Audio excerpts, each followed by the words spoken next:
오늘 본문의 말씀은 요한일서 3장 14절에서 16절의 말씀입니다. 요한복음 1서 3장 14절에서 16절의 말씀 같이 봉독하겠습니다. 우리는 형제를 사랑함으로 사망에서 옮겨 생명으로 들어간 줄을 알거니와 사랑하지 않은 자는 사망에 머물러 있느니라. 그 형제를 미워하는 자마다 살인하는 자니 살인하는 자마다 영생이 그 속에 거하지 아니하는 것을 너희가 아는 바라. 그가 우리를 위하여 목숨을 버리셨으니 우리가 이로써 사랑을 알고 우리도 형제를 위하여 목숨을 버리는 것이 마땅하니라. 아멘. 오늘 저는 여러분과 더불어 하나님의 사랑이 우리를 변화시킵니다 라고 하는 제목으로 보고자 합니다. 오늘 우리가 읽은 본문의 내용을 보면 사도 요한은 이 세상에 사는 사람들의 삶의 모습을 보면 두 종류의 사람이 있다라고 이야기를 합니다. 여기에 14절에 우리는 형제를 사랑함으로 사망에서 생명으로 들어간 줄을 알거니와 사랑하지 아니하는 자는 사망에 머물러 있느니라. 그래서 그 삶의 모습, 세상의 사람들을 향한 그 사랑의 모습을 보고 두 가지 종류, 사랑하는 자와 사랑하지 않는 자 두 종류의 사람이 있다. 형제를 사랑하는 자는 생명 가운데 있다라고 합니다. 한 종류의 사람은 그 라이프 스타일을 보니 주위의 사람, 가족, 형제, 친지뿐만 아니라 나아가 주위에 또 자기가 만나는 삶의 사람들에 대하는 그 삶의 자세를 보았을 때 사랑하는 자, 사랑으로 대하는 자이고 그는 생명 가운데 있다라고 이렇게 표현을 합니다. 이것은 바로 하나님과 관계가 회복된 사람에게서 나타나는 특징의 모습을 이야기합니다. 하나님과 관계가 회복이 된 자는 삶의 주인이 바뀌지요. 이제는 더 이상 자기가 삶의 주인이 아니고 하나님이 삶의 주인이 되시고 삶의 주인이 바뀌니까 이제 자기 삶에 추구하는 것이 어떠한 자기의 만족이나 자기의 편안함이 넘어서서 이제는 다른 사람과 함께 하나님의 지음받은 자녀된 사람들을 같이 존중하며 더불어 같이 살며 귀히 여기며 존중하는 자가 된다는 것이죠. 그런 사람들의 마음속은 자기뿐만 아니라 다른 사람들과 더불어 함께 사는 사람, 다른 사람도 배려하며 다른 사람에게도 같이 삶에 필요한 부분을 나누는 그러한 마음을 가지고 있는 자. 그러므로 이러한 자에게는 나타나는 삶의 모습은 뒤의 사람들을 사랑하며 배려하지만 그 증거는 바로 그 안에 하나님이 함께 하시기 때문이라고 이야기를 하고 있습니다. 그래서 형제를 사랑하는 자는 생명 가운데 있다. 또 한 그룹의 사람이 있는데 그것은 형제를 사랑하지 않는 자, 여전히 사망 가운데 있다라고 이야기를 합니다. 이 그룹의 사람은 하나님을 알지 못하는 자, 여전히 세상 가운데 삶을 살고 있는 자, 이들의 특징은 삶의 주인이 자기입니다. 자기 이외에 하나님은 없고 자기가 삶의 주인이 되고 이 세상에서 모든 행복의 권리를 요구하고 있는 자입니다. 그들의 삶의 중심은 자기의 만족, 자기의 편함, 자기의 어떠한 충족, 자기의 이룸, 이러한 자기의 왕국을 추구하고 있는 자들인데 그러므로 이들은 주위의 모든 사람들이 자기를 섬겨주기를 원하죠. 이런 사람들은 남에 대한 마음의 여유가 없습니다. 남에 대해서 신경 쓰길 그런 시간이 없습니다. 그러므로 남에 대해서 배려를 베푸는, 남에게 베푸는 그러한 사랑의 모습이 나타나지 않는 특징이 있는데 이러한 특징이 바로 세상에 속한 자의 모습이다라고 이야기를 합니다. 오늘 우리는 스스로 봤을 때 우리는 어디에 속하는 그룹의 사람일까요?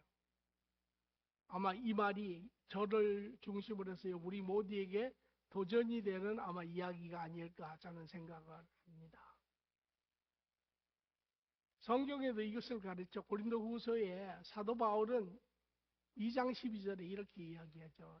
사도 바울도 똑같이 두 종류의 사람이 있는데 이 사람에게서는 사망으로부터 사망에 이르는 냄새가 나며 저 사람에게는 생명으로부터 생명에 이르는 냄새가 난다라고 표현을 합니다. 오늘 우리가 세상에 사는 사람들도 이 두 종류의 사람들이 섞여 살고 있으며 세상 사람들도 사랑하는 사람들을 보기를 좋아하지요. 삶을 사는 데 있어서 사랑이 많은 사람이 와서 친절한 말, 사랑하는 말, 배려하는 말, 이러한 이야기를 하고 가면 마음이 괜히 흐뭇하지요. 뭔가 하루가 잘 풀릴 것 같은 그런 느낌이 들지요. 반대로 사랑하지 않는 사람이 와서 거친 말, 힘든 말, 어려운 말, 자기중심적인 이러한 이야기를 하면 세상 사람들은 그걸 갖다 꼬장 부린다. 또 저 사람은 진상이다. 또 어떤 옛날에 부모들은 그런 단어가 없었을 때는 뭐라고 했냐면 야 갖다가 소금 좀 갖다 뿌려라. 그런 이야기를 하죠. 왜? 재수 없다라는 겁니다. 세상에서도 이러한 사랑이 많은 사람들을 당연히 보기를 원해요. 이것이 우리가 살고 있는 현실이기도 합니다. 그러면 우리는 이 사도 요한이 이야기하려고 하는 의도가 무엇이 우리를 이렇게 사랑의 사람으로 만들겠느냐. 이것은 우리 모두의 또 관심이기도 합니다. 왜냐하면 에베소서 2장 10절을 보니까 우리는 그가 만드신 바라 그리스도 예수 안에서 선한 일을 위하여 지으심을 받은 자니 이 일은 하나님께서 예비하사 전에 우리로 그 가운데서 행하게 하려 하심이니라. 이야기가 복잡하지만 이야기를 가만히 이렇게 풀어서 보면 하나님께서도 하나님의 자녀된 우리가 하나님과 같이 사랑에 온전한 자, 사랑하는 자, 선한 일을 베푸는 자, 착한 자가 되기를 원하신다라는 것이에요. 또 이 부분은 하나님만 관심 있는 게 아니라 모든 사람이 관심이 있습니다. 어떻게 하면 우리가 변할 수 있을까? 세상에서도 사람을 변화시키는 데 관심이 많습니다. 왜? 사람이 변화되어야 세상이 보다 나은 세상이 됩니다. 살기 좋은 곳이 됩니다. 그래서 세상에서 교육을 시키죠. 아이가 자르면 어려서부터 20년 평생 교육이 될 수도 있고 교육을 시킵니다. 교육을 시켜서 무지를 깨우치게 하고 계몽시키고 도덕적으로 윤리적으로 좋은 것을 가르쳐서 바른 삶을 살 수 있게끔 돕습니다. 그런데 문제는 이 교육이 인간을 본질적으로 변화시키지 못한다라는 것입니다. 그래서 세상은 한 걸음을 더 나가서 법이라는 것을 만듭니다. 법이라는 것을 만들어서 인간에게 법을 강요하고 그 법을 통해서 인간의 잘못된 부분들을 교정하려고 애를 써요. 그리고 이것으로 인해서 많은 사람들이 두려워하고 법을 지키려고도 하지요. 그럼에도 불구하고 이 법조차도 인간을 본질적으로 변화시키지 못한다는 것입니다. 이것이 오늘 우리가 살고 있는 세상의 현 모습이기도 합니다. 또 뿐만 아니라 그리스도인인 우리도 이 여기에 대한 질문을 가지고 있습니다. 우리 모두도 어찌하면 내가 보다 나은 그리스도인이 될까? 어찌하면 내가 하나님 보시기에도 보다 나은 또 사람들 앞에도 인정받는 그러한 보다 나은 사람이 될까라고 우리도 묻지요. 그리고 우리도 끊임없이 수련과 교양을 쌓습니다. 하나님의 말씀을 읽고 기도도 하고 때로는 금식도 하고 때로는 세미나도 가고 성경 공부도 하고 여러 단계를 거치는데 의외로 변하지 않는 자기의 모습을 바라보고 깜짝 놀랄 때가 많습니다. 제가 아는 한 젊은 목사가 하나님의 은혜를 받고 헌신해서 목회자가 되었습니다.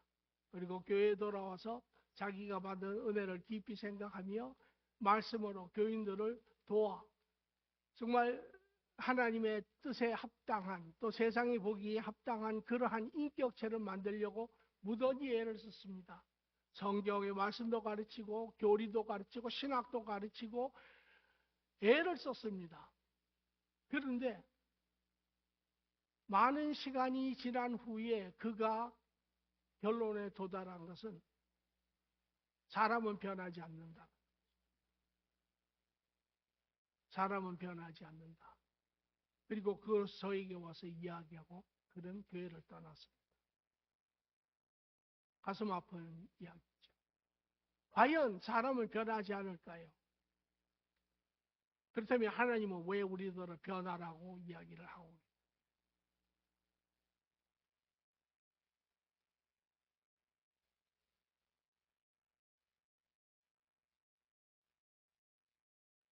무엇이 우리를 변하게 할까요? 우리는 세상 안에서도 여러 변하는 그러한 일들이 있습니다. 그런데 그 중에서도 우리가 가장 감동적으로 받는 변화의 이야기가 무엇이냐면 사랑의 힘입니다. 사랑의 힘. 어떤 부모가 자식이 있었는데 그 자녀가 세상에 벗하며 친구들과 사귀며 곁길로 가며 이탈을 하기 시작합니다. 그리고 세상에서 여러 가지 이제 잘못된 일을 하고 그의 삶이 엉키며 꼬이며 내일이라고 하는 미래를 보지 못하는 그런 자식을 보는 어미의 심정이 말할 수 없이 고통스럽습니다. 그런데 그 어미가 그 자식을 포기하지 아니하고 헌신적으로 끝까지 그 자식에게 사랑을 베풀어서 그 자식이 개가천선에서 돌아온 그 자식을 아주 180도 변화시킨 그런 사랑의 이야기를 우리가 가끔 듣습니다. 그게 사랑의 힘이죠. 사랑에는 힘이 있습니다. 우리를 진정으로 변화시키는 것은 사실은 교육도 법도 또 어떠한 것도 경건의 훈련도 이것이 우리를 변화시키는 것이 아닙니다. 오늘 16절에 보니까 요한은 이런 이야기를 합니다. 그가 우리를 위하여 목숨을 버리셨으니 우리가 이로써 사랑을 알고 사랑을 알지 못하는 사람이 사랑의 사람이 될 수 있었던 것은 바로 예수 그리스도가 우리를 위하여 목숨을 버리셨다는 그의 사랑의 이야기에 우리가 우리의 고집도 우리의 거역함도 우리의 그러한 강팍함도 이 모든 것이 무너지고 사랑의 사람이 된다라는 것입니다. 우리를 변화시킬 수 있는 것은 하나님의 사랑이 우리를 변화시킬 수 있습니다. 하나님의 사랑이 여러분 오늘 왜 여기 계신지 스스로에게 한번 물어보시고 확인해 보시기 바랍니다. 여러분 왜 계십니까? 우리 부모들이 어려서부터 신앙생활을 해서 교회를 데리고 와서 계십니까? 아니면 친구 따라 우연히 왔다가 교회 분위기가 좋고 교회 환경이 좋아서 여기 계십니까? 아니면 교회 와서 보니 그 목사님의 가르침이 논리적이고 철학적이고 정말 아주 지식적인 그러한 그것이 좋아서 여기 있습니까? 무엇 때문에 여러분이 여기 있습니까? 여러분이 오늘 여러분이 된 것은 왜라고 이야기를 했습니다. 그것은 하나님이 사랑이 우리를 변화시켰기 때문에 그렇습니다.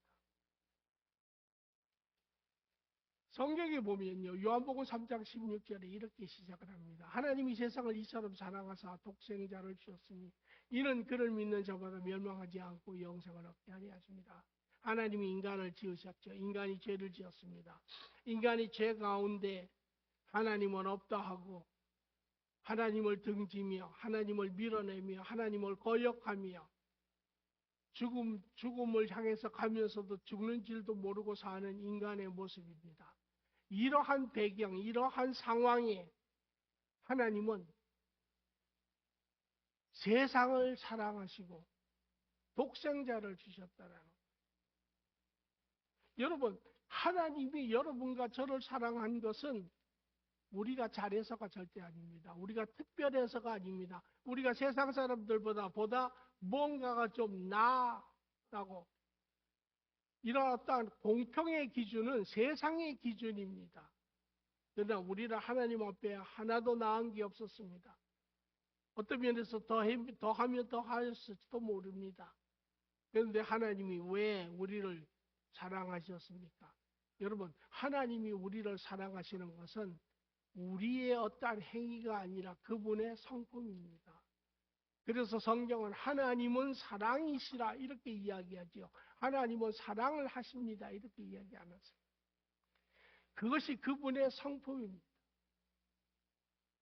그분이 그 사랑의 성품으로 우리를 지어서 자기 형상대로 지었으니 사랑의 자녀로 지으셨고, 그 사랑의 자녀가 비록 죄 가운데 떠나가고 죽음을 향해서 걸어가는 그러한 행위 가운데 살고 있었어도 그분은 우리를 포기하지 할 수가 없으신 분이에요.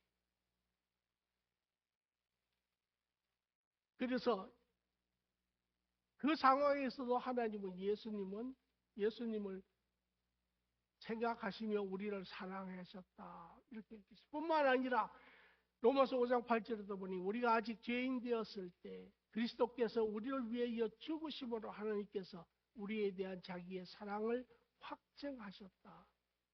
사랑을 보이셨을 뿐만 아니라 그 보여진 사랑이 확인되었는데 그것이 바로 예수 그리스도 하나님에게 모든 것이신 그분이 여러분, 여러분에게 자녀는 여러분의 모든 것이라고 할 수 있어요. 여러분, 우리가 이 상황에 부딪힌다면, 우리가 우리의 자녀를 포기해야 되는 상황이라면, 우리가 어떤 상황 가운데 나의 모든 것과 자식과 이 둘을 택하라고 하면, 여러분은 아마 자식을 택할 거예요. 그것은 무엇을 이야기냐면, 여러분의 자신은 여러분의 모든 것을 의미한다고 할 수 있죠. 하나님은 예수님을 택했어요. 그리고 예수님을 이 땅에 보내시고 그가 십자가에서 우리를 위해서 죽으셨습니다. 그리고 여러분과 제가 천국에 가면 이제 우리가 주님을 만날 거예요. 주님이 어느 그림에서 본 것처럼 손을 벌리시고 우리를 환영하실 때 우리가 꼭 보는 것이 있어요. 주님의 손에 있는 뚫려진 못자국을. 그리고 주님은 우리에게 그렇게 이야기하시겠죠. 내가 너를 이만큼 사랑했다. 확증하셨어요. 이 사랑이 여러분과 저를 지금 이 자리에 끌고 오게 한 거죠. 그리고 주님은 이렇게도 이야기를 하세요. 뿐만 아니라 내 사랑이 너를 사랑했으며 내 사랑이 너희에게 예수 그리스도를 통해 증명했을 뿐만 아니라 로마서 8장 38절에 39절은 내가 이제 확신하노니 사망이나 생명이나 천사나 권세자들이나 현재일이나 장래일이나 능력이나 높음이나 깊음이나 다른 어떠한 피조물이라도 우리를 우리 주 예수 그리스도 안에 있는 하나님의 사랑에서 끊을 수 없느니라. 그 어떤 것도 우리를 끊을 수 없다. 이 하나님의 사랑입니다. 이 하나님의 사랑은 우리가 잘할 때도 사랑하시고 우리가 못할 때도 사랑하세요. 우리를 책망하실 때도 사랑하시고 우리를 연단하실 때도 사랑하세요. 이해가 잘 안 되십니까? 여러분의 부모를 생각해 보세요. 부모가 여러분을 책망하면 여러분을 밀어냅니까? 아니잖아요. 이 사랑이 우리를 변화시키는 거예요. 자녀들이 부모 밑에 이런저런 일을 하고 야단도 먹고 또 혼도 나고 이러고 자라요. 그때는 씩씩거리기도 하고 부모한테 대들기도 하고 우리 부모는 나를 사랑하지 않는다 그러고 그래요. 그리고 빨리 집 떠나기를 원하고. 그래서 결혼해서 가정을 갖고 세워서 살아보면 어느 시간이 되잖아요. 나이가 40, 50이 되면 열이면 열, 백이면 백 하나같이 그 사랑이 그 안에서 심겨진 사랑이 자라기 시작을 하는 거예요. 이게 사랑이 우리를 변화시키는 겁니다. 그래서 요한일서 4장 18절에는 이렇게 이야기해요. 사랑 안에는 두려움이 없고 온전한 사랑이 두려움을 내쫓나니 두려움 안에는 형벌이 있습니다. 두려워하는 자는 사랑 안에 온전히 이루지 못하였느니라. 완전한 사랑이 들어가면 우리를 변화시키기 시작을 합니다. 우리를 변화시켜요. 좀 더 구체적으로 보면 하나님의 사랑을 듣고 우리 모두가 그 사랑이 우리 심령 안에 와서 심어졌어요. 우리 심령 안에 와서 타치하기 시작합니다. 우리 심령을 변화시키기 시작을 합니다. 우리 인간은요, 어떻게 이 세상 안에서 지어졌냐면 세상 안에서 우리가 지어졌어요. 그래서 세상이 얼마나 경쟁과 비교와 서로 개인주의와 이런 환경 안에서 우리가 자랐잖아요.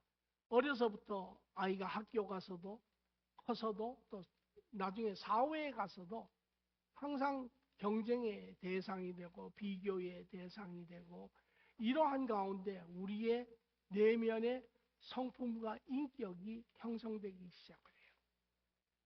우리는 그러한 과정 안에 수도 없이 넘어지잖아요. 수도 없이 넘어지면서 그 안에 내면의 실망과 상처와 뿐만 아니라 사람들로부터 주위 사람들로부터 배척하는 그런 것들이 하나씩 쌓이기 시작을 해요. 그러면서 우리 안에 자신에 대한 자존감이 하나씩 엷어지기 시작을 합니다. 그리고 자기의 존재에 대한 그러한 어떤 자부감이나 이런 것들이 점점 엷어지기 시작하고 그 안에 이제 걱정도 들어오고 스트레스도 들어오고 나아가서는 이제 두려움도 들어오는 열등감도 생기는 이것이 우리 안에 형성된 내면의 모습입니다. 오늘 우리는 이러한 보이지는 않지만 모든 사람이 예외 없이 이러한 내부 구조를 가지고 살아요. 겉으로는 큰 소리 치고 겉으로는 내가 잘한다라고 이야기하고 하지만 사실은 그렇지 않습니다. 우리 모두가 알아요. 그런데 그 하나님의 세상보다 크신 나보다 나를 더 사랑하시는 그 하나님의 사랑의 이야기가 내 안에 들어오기 시작하면 이제 이 부분에 변화가 생기기 시작합니다. 하나님이 말씀하시기를 내가 너를 사랑하는데 예수 그리스도를 주기까지 내가 너를 사랑한다라고 이야기했어요. 우리는 그런 이야기를 들어본 적이 없어요. 그러한 우리에게 이 사랑의 이야기가 우리의 심령 안에 들어와서 자리를 잡고 씨가 심겨지고 이것이 자라기 시작하면 우리 안에 변화가 생깁니다. 우리는 이제까지 세상 안에서 세상 사람들은 우리를 사랑하지 않았어요. 우리 부모도 우리가 잘못하면 사랑한다고 이야기하지 않았어요. 우리는 세상에 비하면 별로 형편없는 그런 사람이었어요. 그런데 하나님은 내가 너를 사랑한다 라고 이야기했어요. 그 말이 우리 안에 직접 와서 닿으면 우리 안에 있는 외로움이 나가기 시작을 합니다. 하나님이 나를 사랑하십니다. 하나님이 내가 너와 평생 영원히 함께하리라. 그 하나님이 또 말씀하시기를 내가 너를 사랑하되 세상보다 내가 너를 더 사랑하느니라. 너는 나의 귀중한 소중한 자녀이니라. 우리는 세상에서 이런 이야기 별로 안 들어봤어요. 부모도 너는 나에게 정말 소중한 자녀이다. 내가 너를 사랑한다. 이야기를 별로 안 들어봤어요. 잘하면서도 잘하면 아이도 가서 성적을 잘 받으면 세상 나가가지고 사회에서 큰 업적을 이루면 훌륭하다라고 이야기하지만 정말 가치 있는 자라고 들어본 적이 없어요. 성공한 사람도 그 내면에 보면 아주 낮은 그러한 자존감을 가지고. 그런데 하나님의 그 사랑이 내가 너에게 확증한 그리스도를 통하여 내가 너에게 보여준 그 사랑이 그 가치가 바로 내가 너에게서 보는 것이다 라고 하는 그 말이 우리의 마음에 와서 심어지는 순간 우리 안에 그 낮은 자존감이 우리 안에서 떨어져 나가기 시작돼요. 이것이 우리가 실질적으로 변하는 것입니다. 그 하나님이 사랑 가운데 내가 너를 사랑하노라. 어떠한 것도 난 너희를 내 사랑에서 끊을 수 없느니라. 내가 너를 사랑하며 그리스도 안에 내가 모든 것을 주었는데 무엇이든 내가 너에게 주지 아니하겠느냐 라고 하는 그 하나님에 대한 약속의 보증의 말씀이 우리 안에 들어오면 우리 안에 염려와 근심이 내려놔지는 거예요. 여러분, 삶에 어려움이 없습니까? 이런저런 어려움이 시간이 많잖아요. 재정적인 어려움도 있고 건강적인 어려움도 있고. 그런데 그리스도인들이 어떻게 그것을 이겨냅니까? 어려움에도 불구하고 이겨내는 것이 무엇입니까? 여러분 안에 하나님의 사랑이 주장하고 있기 때문에 그런 거예요. 그것이 바로 여러분들이 변한 모습이죠. 옛날 같았으면 머리 싸매고 방문 잠그고 밥 안 먹고 꼬장 부리고 사니 안 사니 아마 그랬을 거예요. 우리를 변화시키시는 것은 하나님의 사랑. 사도 바울은 이것을 이렇게도 표현합니다. 에베소 4장 22절 24절을 보니까 유혹의 욕심을 따라 썩어져가는 구습을 쫓는 옛사람을 벗어버리고 옛 성격을 이야기를 합니다.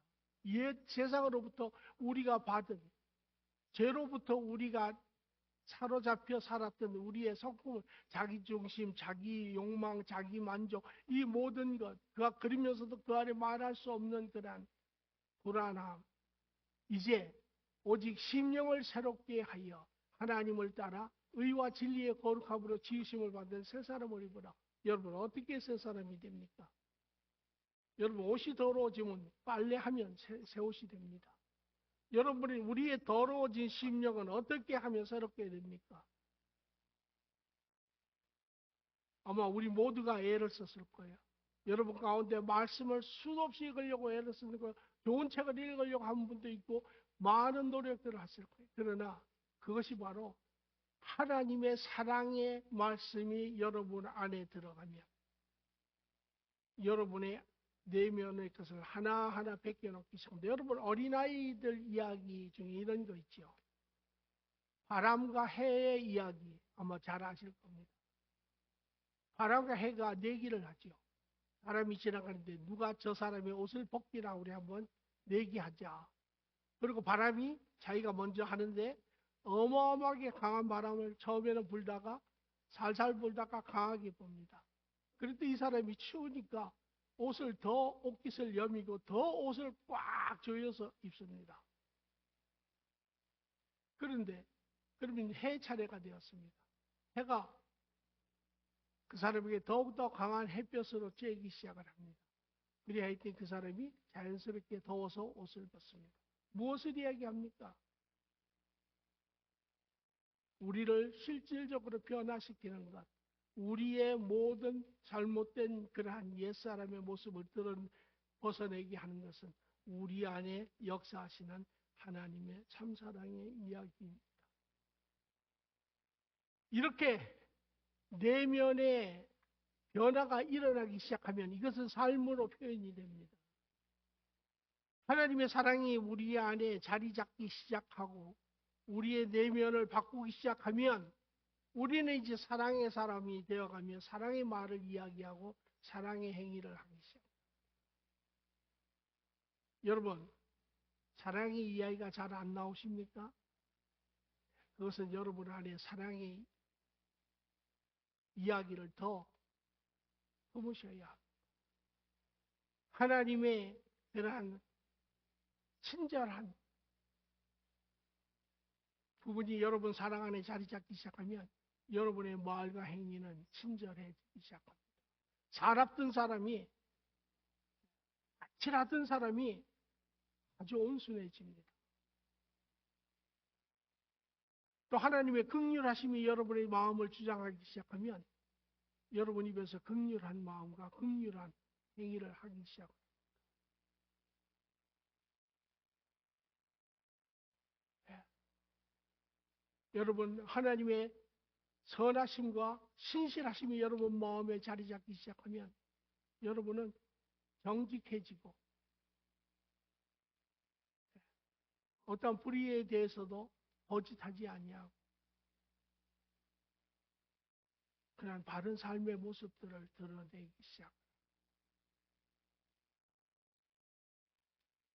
하나님의 사랑이 우리 심령에 들어오면 우리의 내면의 부분들을, 잘못된 부분들을 쫓아내고 그리고 그 안에 우리를 하나님을 닮은 사람으로 바꿔가며 우리의 행동과 말이 변해지기 시작합니다. 이러할 때 마태복음 5장 16절 이것을 가르쳐 이렇게 합니다. 이같이 너희의 빛이, 그리스도의 빛이 너희 안에 있으면 너희가 그 빛이 삶 가운데 나타난다라는 것이죠. 사람 앞에 비치게 하여 그들로 하여금 너희 착한 행실을 보고 하늘에 계신 너희 하나님께 영광을 돌리게 하라. 그러면 세상 사람들이 안다라는 것이죠. 이것이 실상은 하나님 나라가 이루어지는 그러한 내용의 이야기입니다. 무엇이 사람을 변화시킬까요? 무엇이 여러분과 저를 변화시킬까요? 그것은 여러분 경건의 훈련도 아닙니다. 그것은 신학 공부를 하는 것도 아닙니다. 그것은 어떠한 예배의 어떠한 틀을 지키는 것도 아닙니다. 그것은 바로 하나님의 사랑을 깊이 체험하는 것입니다. 성경의 66권을 합쳐서 한마디로 표현하면 복음입니다. 하나님의 기쁜 소식, 하나님의 자녀로 회복되어 예수 그리스도 안에서 죄사함을 받고 하나님과 관계가 회복되어 하나님과 사랑 안에 사는 삶입니다. 그 복음을 요약을 하면 하나님과 사랑의 관계입니다. 하나님과 사랑의 온전한 관계 안에 우리가 하나님의 온전한 자녀로 회복되는 것은 바로 하나님의 사랑입니다.